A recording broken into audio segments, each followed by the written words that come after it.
Salve pessoal, tudo bem? Bem-vindos aqui para o canal da Escolha Educação. Eu sou o professor Paulo Mendes, vou corrigir contigo as questões do vestibular da FUVEST que você fez ontem.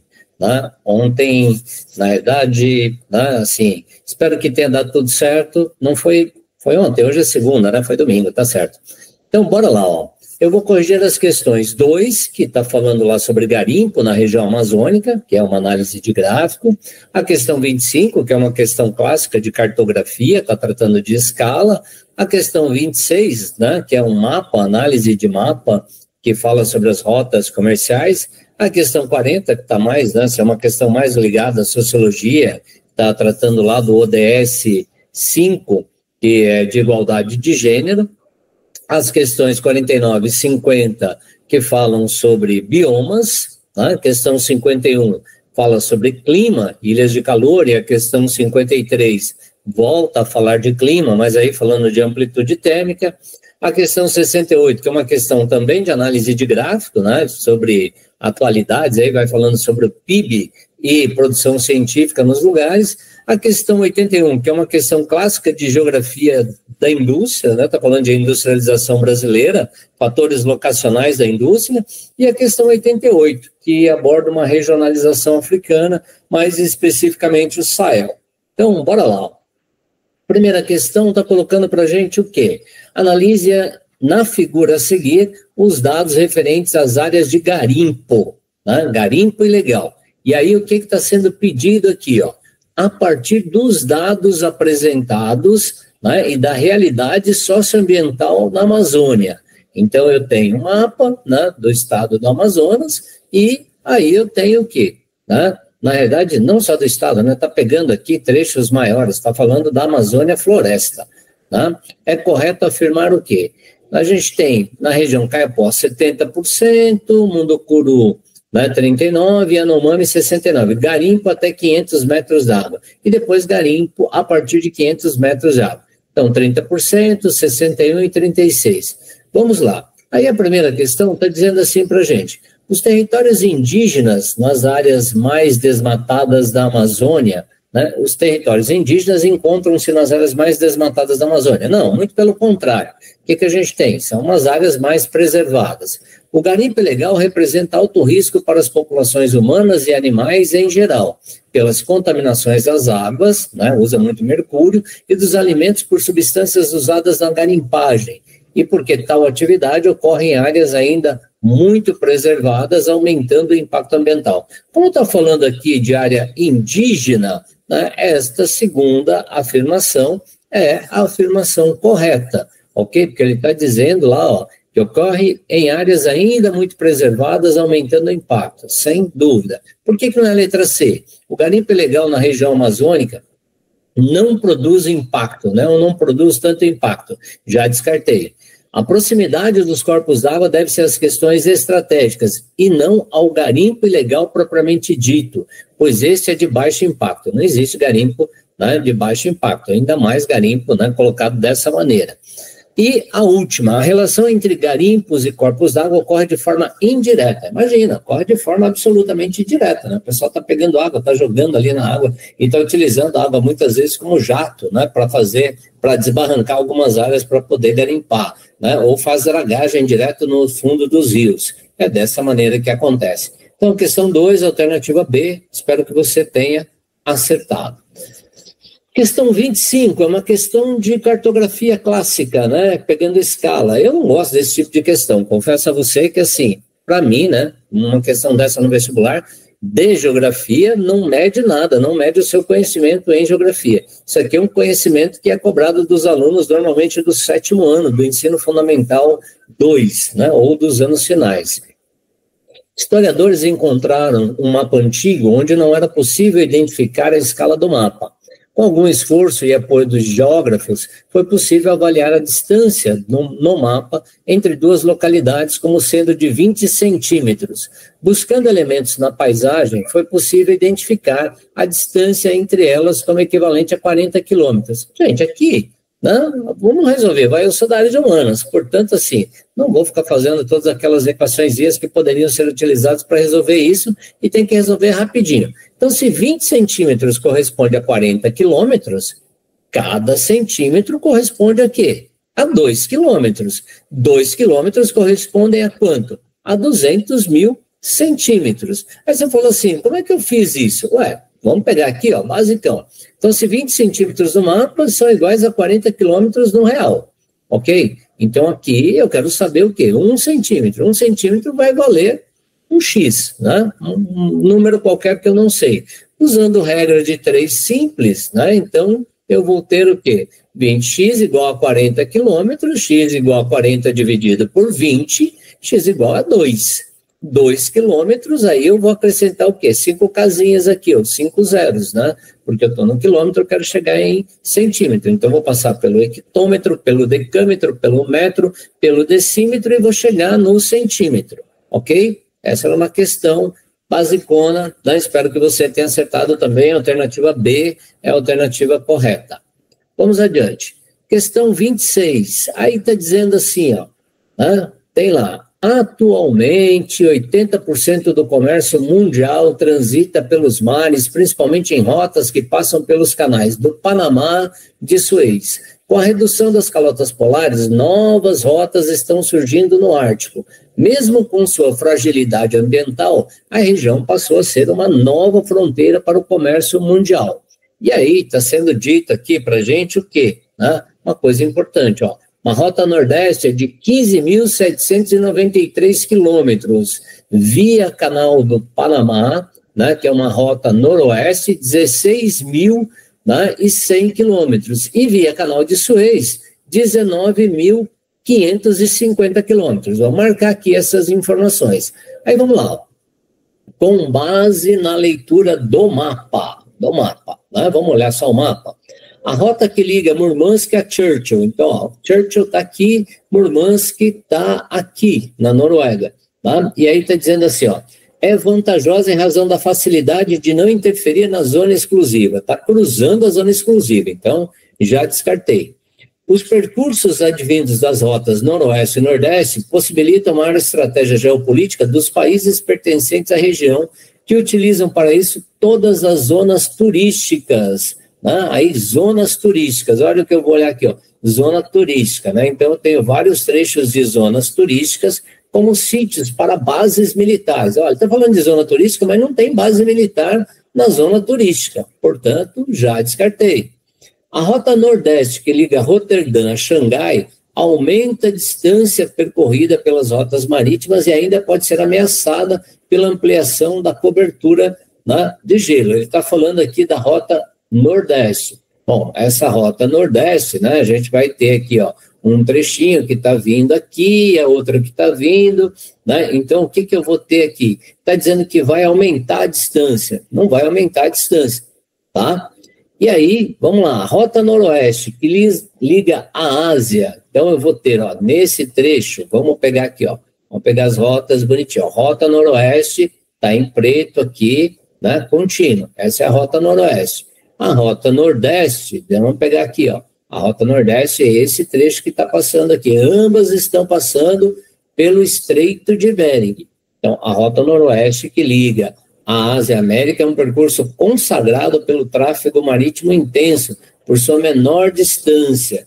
A rota noroeste, né, 16.100 quilômetros, não está dizendo aqui, e por percorrer muitos portos comerciais e bases militares. Olha, ela está passando aqui do lado, né, mas não está falando do quê? Não está falando de portos comerciais, ok? Então, a única possível, né, porque esse mapa está aqui, a ideia era mais olhar para ele, né, que é o fluxo comercial possibilitado pelas rotas noroeste e nordeste, tende a se concentrar. Então, os dois são levados aqui para a área do Estreito de Bering, né? E eles reduzem a distância a ser percorrida em relação aos trajetos via canais do Panamá e de Suez, ok?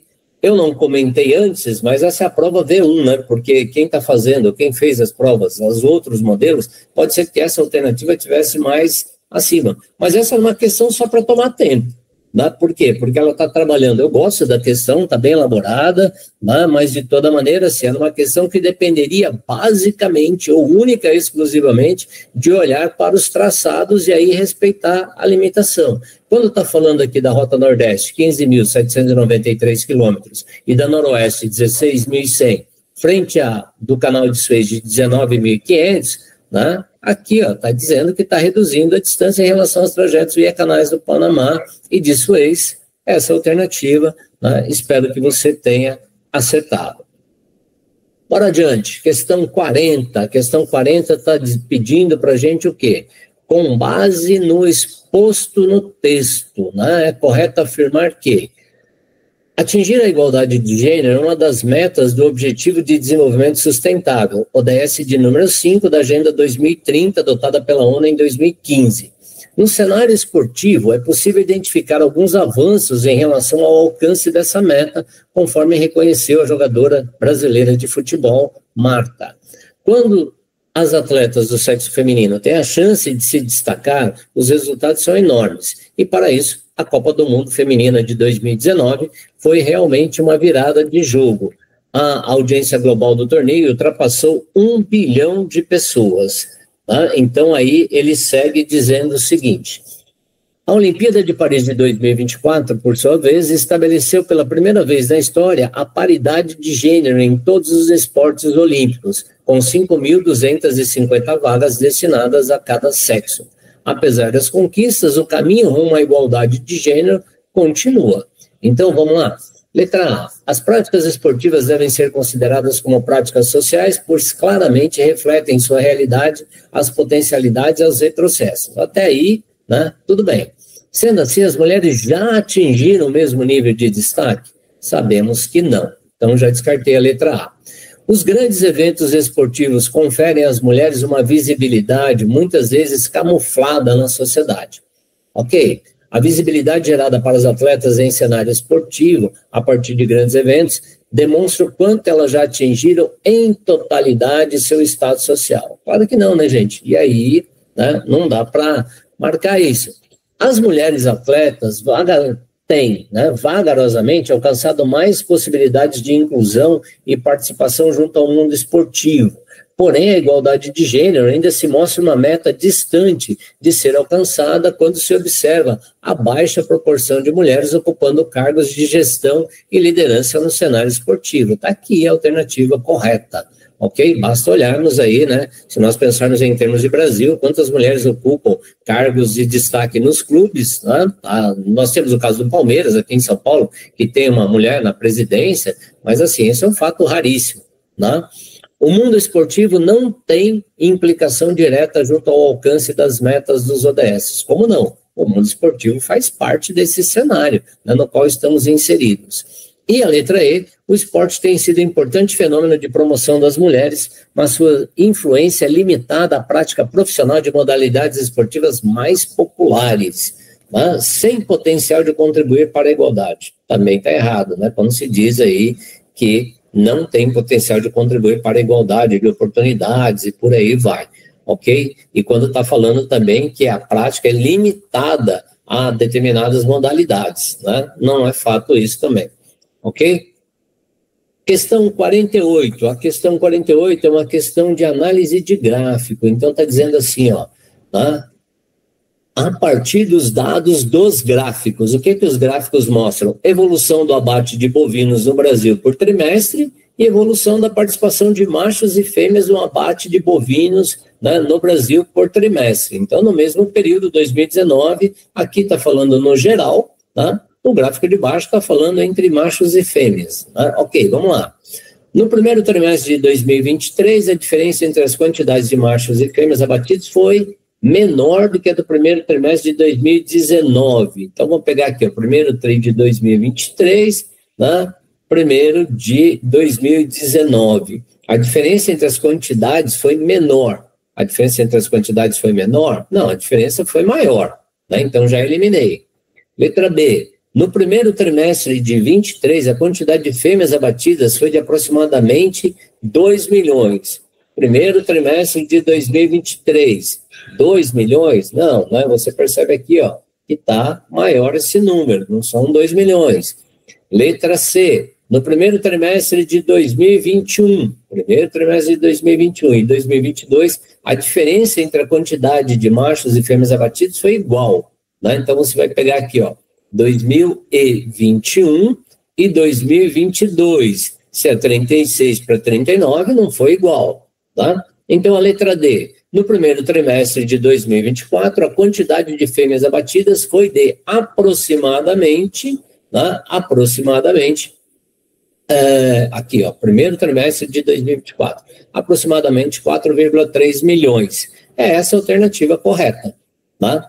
A letra E, o que está errado nela? No primeiro trimestre de 2024, a quantidade de fêmeas abatidas foi igual ao do primeiro trimestre de 2019. Primeiro de 2024, primeiro de 2019. 46 lá e 600, 46 e 200 aqui. Então, não foi igual. Ok? Então, a alternativa D, espero que você tenha acertado, né? Sigamos em frente aqui, né, para avançar.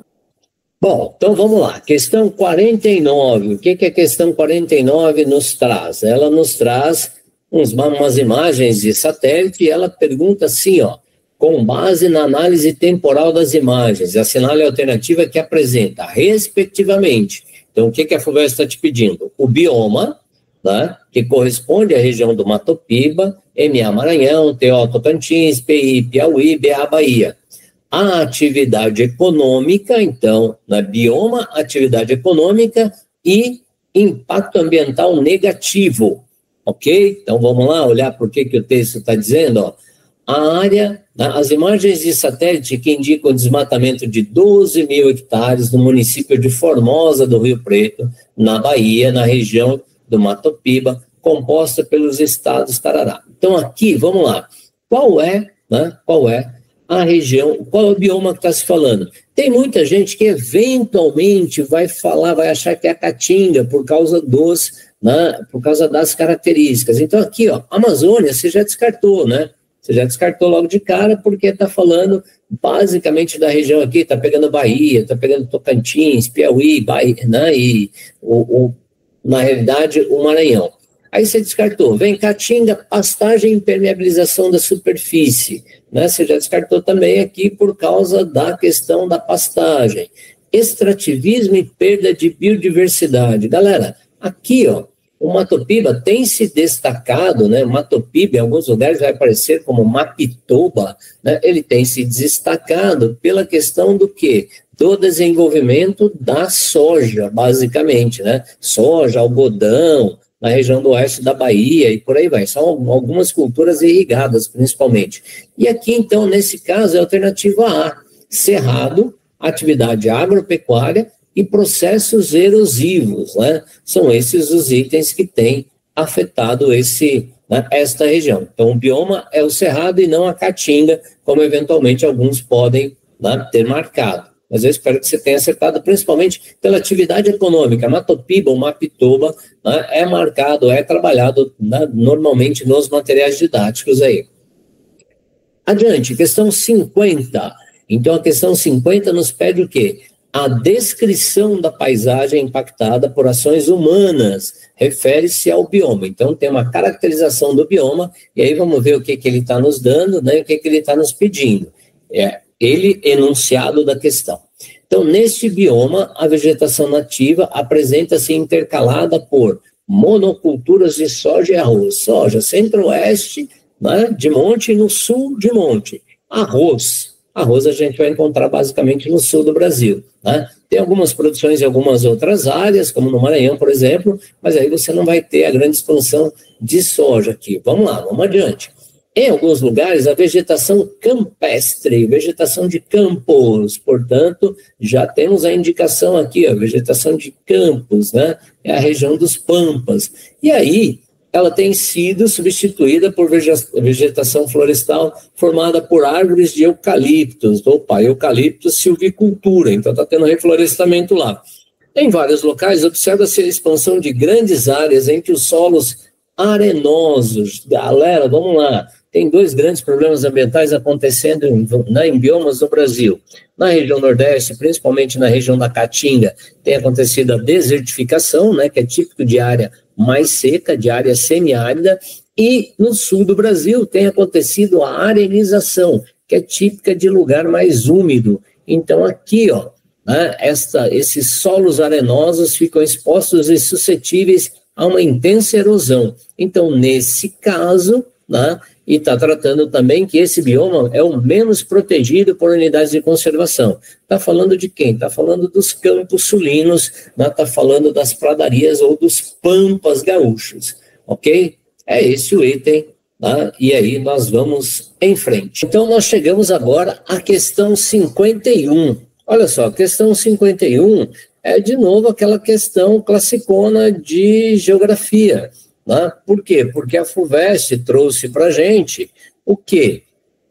Para você que estuda aí no seu material didático, é muito provável que você, né, já tenha visto esse gráfico aqui falando de ilha de calor. Tá? Então, aí o que a questão 51 está pedindo? Ó, a figura a seguir representa a variação espacial da temperatura do ar por tipo de área rural, periferia, área comercial, centro. Então, aqui no centro, né, uma maior temperatura do que nas outras áreas. E aí a pergunta é, a explicação para as características desse perfil de temperatura se deve a quê? A maior ocorrência de áreas verdes nas periferias, né, que absorvem mais radiação solar e aquecem o ambiente. Bom, pera lá, então vamos fazer o inverso. Vai ter nas áreas rurais, ou seja, nas áreas verdes, tanto faz aí, né? Periferia ou área rural, a gente vai ter o quê? Maior nível de vegetação, uma temperatura mais amena, e não o que está colocado aqui. Maior absorção de radiação solar nas áreas centrais das cidades, composta em sua maioria por asfalto, vidro e concreto, chegamos à resposta. Né? O que nós temos aqui? Nós temos aquela situação em que a verticalização, o asfaltamento, né? O fato de que você tem o calor do sol aquecendo o asfalto, o concreto, e aí você vai tendo uma irradiação. Na medida em que você tem um maior nível de poluição, você acaba gerando aqui um microclima urbano, e, portanto, né, isto vai justificar a formação das chamadas ilhas de calor. Na letra C, o que está errado? Ao efeito de sombreamento dos edifícios das áreas centrais, com maior disponibilidade de radiação solar, sombreamento? Não. Aliás, os edifícios, muitos deles, como são espelhados, né, eles ajudam, vidros, né, eles ajudam até a aumentar a temperatura. Presença de áreas comerciais e residenciais ao longo de todo o perfil. Veja que ao longo de todo o perfil, como? Né? Você olha aqui, ó, não está demarcado dessa maneira. Essa você já descartava logo de cara. E a maior reflexão da radiação solar nas áreas centrais, pelo asfalto, por apresentarem albedo. Lembrando, o conceito de albedo. Albedo corresponde à taxa de retenção ou de irradiação de calor. Né? Portanto, as superfícies claras, né, você vai ter uma menor retenção, as superfícies escuras, uma maior na retenção de calor. E aí, então, o que ele está dizendo? Ó, por apresentar albedo menor que as superfícies vegetadas, né? E aí você vai ter o quê? Uma maior aqui, não uma menor. Ok? Então, na questão 51, alternativa B, meu voto aqui, ou nossa expectativa de que você tenha acertado. E aí, mais uma questão, ó, Mirante de Santana, o que a pergunta pede, ó? Com base no texto etnográfico. Então, né, olhando para o texto e para o gráfico. Linha vermelha, né, temperatura máxima, linha azul, temperatura mínima, linha verde tracejada, chuva acumulada, linha, né, aqui, as barrinhas aqui embaixo, né, a gente vai ter o quê? Chuva no dia. E aí, então, ó, a estação meteorológica do Mirante de Santana, aqui em São Paulo, é a principal referência do Instituto Nacional de Meteorologia no município de São Paulo. O climograma a seguir apresenta dados referentes ao mês de fevereiro de 2023. Nesse mesmo mês, o Centro de Gerenciamento de Emergências Climáticas detectou 11 pontos de alagamentos nos dias, né, no dia 19 e 14 pontos no dia 21. Beleza, ó. Aqui está dizendo no dia 19, né, e no dia 21. Então, choveu mais nesse momento. Vamos lá. Com base no texto e no gráfico, nós temos o quê? A menor amplitude térmica ocorreu no dia 19, quando foi observado um dos maiores volumes de chuva do mês. Olha só, o que é amplitude térmica? Amplitude térmica é a diferença entre a temperatura máxima e a temperatura mínima. Se eu pego 21,6 menos 17,8, eu vou ter o quê? Exatamente o que está escrito aqui na alternativa A. Então, logo de cara, nessa versão da prova, né, você já chegava à resposta. Então, teve a menor amplitude térmica, ou seja, a menor variação de temperatura. No entanto, nós temos o que aqui? Né, um dos maiores volumes de chuva do mês, conforme está escrito no enunciado. Na letra B, os 4 dias mais chuvosos apresentaram as menores temperaturas mínimas. Né, os 4 dias mais chuvosos apresentaram as menores temperaturas? Não, né, porque você vai ter aqui, ó, dentro desse contexto, o dia 21, né, tem uma temperatura maior aqui, né, e aí já não funcionaria. Eu tenho, né, outros momentos, se fosse o dia 19, não, ok, mas eu vou ter outros dias aqui como sendo diferente. A temperatura máxima no período variou entre 21,5 e 17,8, né, 21,5 e 17,8, não, se nós formos ter, ó, a temperatura máxima. Qual é a temperatura máxima? A temperatura máxima está lá em 31 e vem para 21. Então, está errado. Os 5 dias mais quentes correspondem às maiores precipitações. Não, né? Porque assim, aqui, ó, nesse dia você teve a menor amplitude, a temperatura estava mais baixa, portanto, já descartei.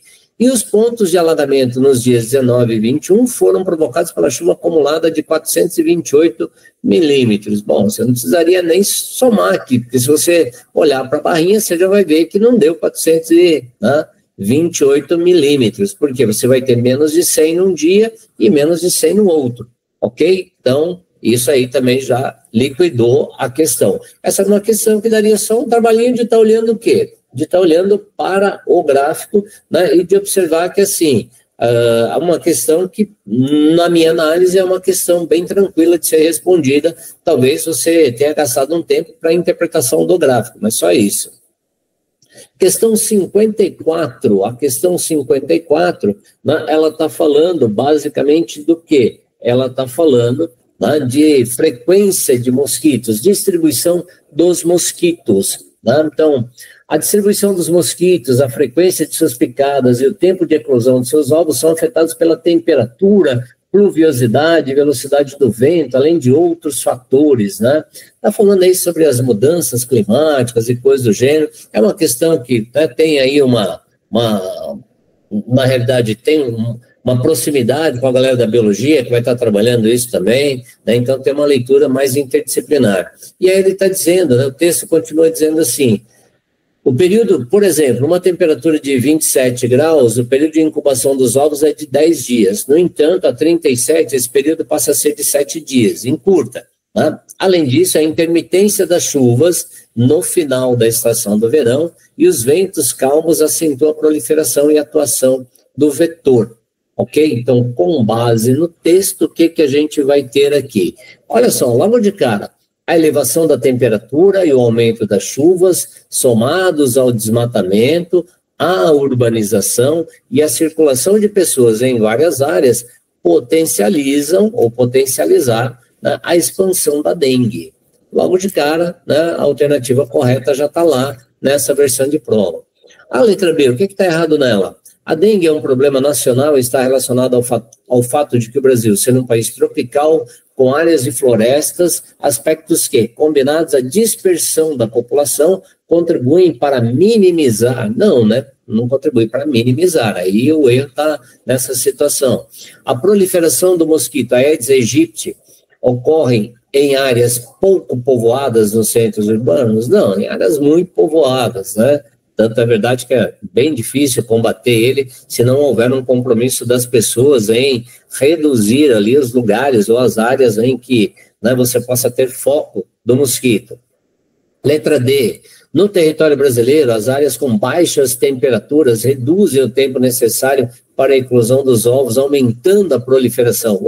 Se reduzem as temperaturas, aqui o texto está dizendo que o aumento da temperatura é que reduz, né, o tempo de eclosão dos ovos, portanto, está, né, negando o texto. E a letra E, a dengue é um problema de saúde pública em escala mundial e sua disseminação está associada à diminuição da temperatura. Não, né? Então, você vai ter o quê? Uma doença que está atrelada ao mosquito, principalmente em áreas tropicais, onde você tem o quê? Os fatores, né, propícios à expansão dele. Por isso, assim, alternativa A, e aí nós vamos caminhando para a penúltima questão. Penúltima questão, questão 68, ok? Aí, aliás, assim, tem a 68, tem a 81 e a 88, antepenúltima, então. O gráfico a seguir apresenta dados do Produto Interno Bruto, PIB por pessoa, e dados de publicações científicas por milhão. Então, aqui, gente, ó, de novo, esta era uma questão, né, de interpretação de gráfico. O que está pedindo? A análise do gráfico e do texto. Então, está pedindo PIB e está pedindo publicações científicas. Então, vamos lá. PIB, eu estou olhando nessa linha. Então, aqui, ó, média mundial. Quem está, né, para este lado esquerdo da figura está abaixo. Né? Quem está do lado direito aqui está acima da média mundial. E quando se fala de publicações científicas, o que, que nós temos aqui? Média mundial. Quem está nesta parte, né, aqui, ó, nesta parte, acima na figura, né, nós vamos ter o quê? Uma situação que está, né, ó, média mundial de publicações, acima da média. E aí, quem está na parte inferior da figura, abaixo da média. E nesse caso, né, essa é uma questão que, assim, ocupou um tempo da galera. Mas, de toda forma, para quem pegou essa linha aqui, ou essa prova que eu estou corrigindo, na letra A já facilitou a vida de meio mundo, né? Porque o que ele está dizendo? Ó, Irã, Tunísia e África do Sul possuem um PIB por pessoa abaixo da média. Então, vamos olhar lá, PIB abaixo da média? Está abaixo da média? Tá, então está do lado esquerdo aqui da figura, Irã, Tunísia e África do Sul. Ok? Estou olhando para o PIB. E aí ele está dizendo o quê? E apresentam um número de publicações científicas por milhão de habitantes superior ao da média. Ora, ao mesmo tempo estou na parte superior da figura quando eu estou olhando a média mundial. Então, automaticamente, a letra A é a que responde. O que está errado na B? O estado de São Paulo possui uma quantidade de publicação por milhão de habitantes abaixo da média. Aí você vai olhar aqui, ó, São Paulo está aqui, né? Está acima da média, portanto está do lado direito aqui, já descartei. Índia e Indonésia possuem um PIB por pessoa acima da média mundial. Né? Aí você vai falar assim, puxa, Índia e Indonésia. Veja, ó, Índia e Indonésia, né? Um PIB por pessoa está abaixo. Por quê? Porque está do lado esquerdo aqui da figura, lembrando que a média mundial do PIB está aqui, ó, nesta linha. Tá? Letras D. Os países do norte global, né, embora tenham um PIB por pessoa maior do que a média mundial, possuem uma quantidade menor de publicações por, né, milhão. Gente, aí nós vamos pensar assim, em termos de norte global, se ele não especificou aqui, aí você vai ter que ficar caçando os países, né? Mas olha o que ele está te dizendo que levaria isso, ó. Embora tenha um PIB por pessoa maior do que a média global, possui uma menor quantidade de publicação. Ah, então, se a gente for ver, ó, pega aí, Japão, pega o caso aqui, por exemplo, né, dos Estados Unidos, da Alemanha, da Holanda, da Noruega, da Irlanda, né, da Finlândia, do Reino Unido, está todo mundo lá em cima, né? Portanto, assim, não tem nada disso. E Argentina, Tailândia e México, apesar de possuírem um PIB por pessoa abaixo da média, aí você vai olhar aqui para a Argentina, né? Ó, você vai ver, Tailândia e Argentina estão acima da média mundial em termos de PIB, né? E o México, deixa eu achar o México, né? Estou perdido aqui, estou procurando nele e tal. México, cadê você? Está aqui, ó, os três juntinhos, então não tinha nem problema, eu estava olhando em outro lugar achando, mas também não, né? Por quê? Porque está acima da média, por isso que alternativa A. Então, para quem não pegou esse modelo de prova e ficou caçando, né? Mas era uma questão de interpretação, então olhei para a média mundial de publicações e olhei para a média mundial de PIB, e, né, basicamente uma questão que para gastar o seu tempo, tá? Ou interpretando o gráfico, mas era uma questão, né, bonitinha de ser olhada. Não sei quanto tempo você gastou, espero que você tenha, né, não levado tanto tempo para resolver e espero que tenha acertado também, tá certo? Indo para a penúltima questão, e aí é uma questão clássica de geografia falando sobre industrialização no território brasileiro. Eu não vou nem ler o texto inteiro, então, o texto está falando sobre as indústrias paulistanas e os fatores da sua expansão. Então, ó, são aqueles fatores locacionais da indústria, né? Ou seja, aquilo que tem que ter num lugar para que um lugar possa se industrializar. Então, vamos lá? Letra A. Tal como São Paulo, a Zona Franca de Manaus teve expansão de suas indústrias dado pelo potencial de mercado consumidor local. Esquece. Zona Franca de Manaus, anos 70, era um projeto de desenvolvimento e integração criado lá pelos militares para tentar, né, aquela lógica do integrar para não entregar o Brasil aos chamados comunistas, na época da ditadura aí. Questão, letra B, o Nordeste teve sua expansão industrial durante o Estado Novo. Não, a expansão industrial no Nordeste ela vai ser, né, o quê? A partir dos anos 90, principalmente, né, aquele novo processo, aquele novo surto industrial do Brasil. Aliás, tem uma aula no canal aqui falando sobre a industrialização brasileira, fases e características. Deixa eu fazer o merchan da aula, senão você não vai para ela. Mas dá uma olhada lá para você ver. Letra C, o boom industrial que aconteceu na região sul a partir da década de 80, né, onde a mão de obra especializada, década de 80, o sul tem um novo crescimento industrial, mas a partir dos anos 90, principalmente a partir de 92, né, com a criação do Mercosul e a entrada de várias empresas, principalmente automobilísticas e francesas, né, que vão se instalar na região de Curitiba, principalmente, São José dos Pinhais, né, na grande Curitiba. E aí, então, qual é a alternativa correta? A letra D. A concentração industrial no Sudeste ocorreu devido ao quê? À existência de vários fatores locacionais, mercado consumidor, capitais, mão de obra e maior capacidade dos meios de transporte, ligados principalmente a quem? Ao café, né? A implantação das ferrovias aqui, depois vem a construção da Anchieta, interligando, né, o Planalto à região da Baixada Santista e ao Porto de Santos. A letra E, o que está errado nela? O Centro-Oeste contou com a facilidade de obtenção de energia por meio de hidrelétricas. Bom, no Centro-Oeste qual vai ser a hidrelétrica aí que a gente vai ter? Né? Vai ter Tucuruí, ok? Mas aí não vai estar, né, grande quantidade de energia. Se isso aqui estivesse se referindo ao Sul, poderíamos até levar em conta essa situação falando, opa, Itaipu, mas não é, né? Densa malha viária para o seu desenvolvimento industrial, também não, ok? Então temos vários itens aí descartando, ou que nos levam a descartar a opção E. E para encerrar, né, a última questão tratando de África. Aliás, também recomendo para você que está aqui, ó, me acompanhando, né? Tem uma aula, fiz uma aula de revisão um pouco antes da FUVEST, que vale a pena, você que vai para a segunda fase, vale a pena dar uma olhada, porque você já está estudando para isso e tal. Né? É uma aula sobre África, as regionalizações africanas e, né, as propostas, os conflitos, tensões, conflitos e, né, as áreas de desenvolvimento, os projetos de desenvolvimento, né, africanos. Mas a questão 88 está pedindo assim, ó, o texto descreve características de qual região africana? Vamos lá? Uma faixa de terra semiárida, ok? E árida, que contorna as bordas sul do deserto. Então, aqui, ó, né, o sul da África não é, né? O norte da África não é, meridional mesmo que sul, setentrional mesmo que norte. O Rift Valley também não é, por quê? Porque o Rift Valley é uma área de uma falha geológica, ok? Nesta região tem, né? Está separando o continente africano em dois, a África majoritariamente islâmica ao norte e a cristã ao sul. Né? Então, quem é que está aqui fazendo esse papel? O chifre da África fica no nordeste da África, pegando aquela região, né, da Somália, pegando a região ali, né, da Etiópia. Tá? Então, nesse trecho.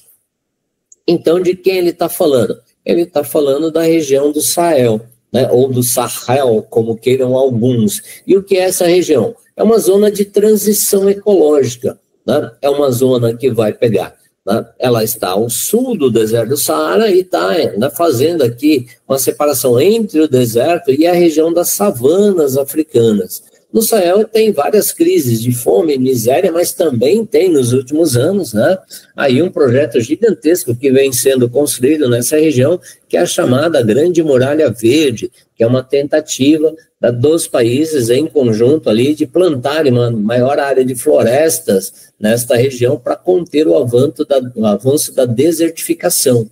Então, o Sahel era aquilo que se pedia.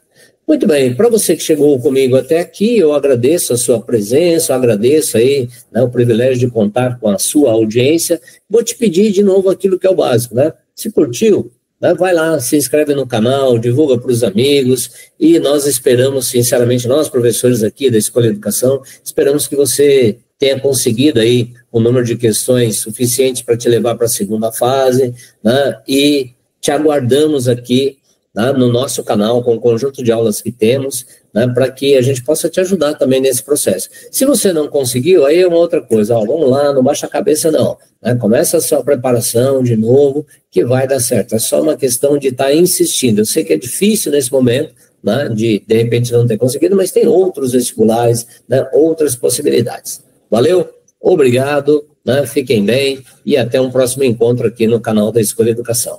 Um abraço.